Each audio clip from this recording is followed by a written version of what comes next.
ರಾಜಯೋಗಗಳು ಪ್ರತಿಯೊಬ್ಬರಿಗೂ 3-4 ಇದ್ದೇ ಇರುತ್ತೆ. ಆದರೆ ಎಲ್ಲರೂ ರಾಜರ ಯೋಗ ಆಗಿ ಬದುಕ್ತಾ ಇರೋದು ಬಹಳ ಕಡಿಮೆ.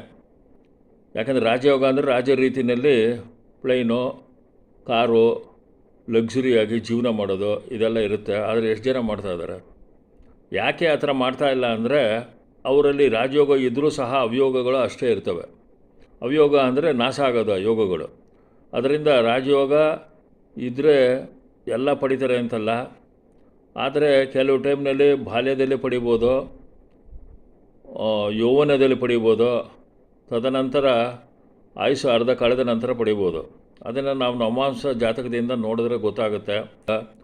ಶ್ರೀಮಂತ, ಅಖಂಡ ರಾಜಯೋಗ, ದಾರಿದ್ರ್ಯ, ಧನ ಮತ್ತು ಭೂಮಾಲಿಕ ಯೋಗಗಳನ್ನು ಸಹ ನಾವು ಹೆಚ್ಚಾಗಿ ನೋಡ್ಬೋದು. ಇದರಿಂದ ಈ ಗ್ರಂಥನ ನೀವು ಅಧ್ಯಯನ ಮಾಡಿ ತಿಳ್ಕೊಂಡಾಗ ಹೆಚ್ಚಿನ ವಿವರಣೆ ದೊರೆಯುವುದು.